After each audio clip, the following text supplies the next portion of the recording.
सन्मान्य मंत्री महोदयांनी या ठिकाणी हे बिल आणलेलं आहे. आम्हाला वाटत होतं की बिल लक्षवेधीनंतर घ्यावं, परंतु त्यांचा आग्रह होता की आत्ताच घ्यावं. परंतु माझं त्यातली काही मतं आहेत की आता हे बिल म्हणजे आता जीएसटी बदल सभापती महोदय असं वातावरण राज्यामध्ये देशामध्ये आहे की ते चायना वॉल आहे आणि त्या जीएसटी भवनात आत कोणी जायचंच नाही सामान्य माणसाने, अशी एक अवस्था या जीएसटीची झालेली आहे. त्याच्यावर कुठं चर्चा होत नाही. त्याच्यावर आता प्रसाद लाड बोलले, प्रवीणजी बोलले, जीएसटी म्हणलं की एक वेगळं काहीतरी आहे आणि त्याच्याने आमचा काही संबंधच नाही असं आहे, परंतु ते जीएसटी घ्यायचं ते घेतात. आता हे तुम्ही बिल आणले, केंद्रानं सांगितलं कॉपी आणि पेस्ट तुम्ही करा लागले. तुम्ही महाराष्ट्रानं काय अभ्यास केला का, ह्याचा इम्पॅक्ट काय पडलाय?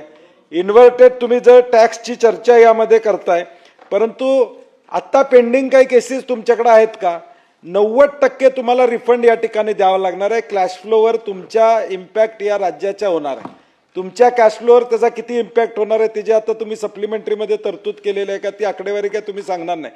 तुम्ही म्हणणार डिसेंबरला आम्ही ते करू, परंतु हा फायदा हा बारक्या ग्राहकाला या ठिकाणी होणार नाही. मोठ्या एक्सपोर्टर लोकांनाच, ॲग्रिगेटरनाच ह्याचा फायदा त्या ठिकाणी होणार आहे, लहान लोकांना होणार नाही. कारण की मुळात जीएसटी मध्ये स्टाफच नाही, मॅनपॉवर तुमचा कमी आहे. तुमचं IT इन्फ्रास्ट्रक्चर एवढं चुकीचं आहे की कुठलीही गोष्ट गेली तर ते त्या ठिकाणी दुरुस्त होऊन येणे अवघड होतंय.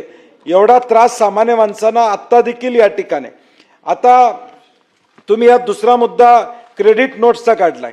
क्रेडिट नोट्सवर आता खोट्या क्रेडिट नोट्सवर त्याच्यासाठी तुम्ही बॅकएंडमध्ये काय करणार आहे का त्याचा उल्लेख कुठेही या ठिकाणी नाही आहे. त्यात क्रेडिट नोट्सचा विषय आहे म्हणून मी तुम्हाला त्या ठिकाणी सांगतोय. मी मगाशी म्हणलं तसं स्टेटवर ह्याचा फायनान्शियल इम्पॅक्ट काय होणार आहे त्याचा काय विषय आपण या ठिकाणी सांगत नाही आहे. आणि म्हणून माझं म्हणणं आहे की ह्याचा नेमका फायदा काय होणार आहे, फक्त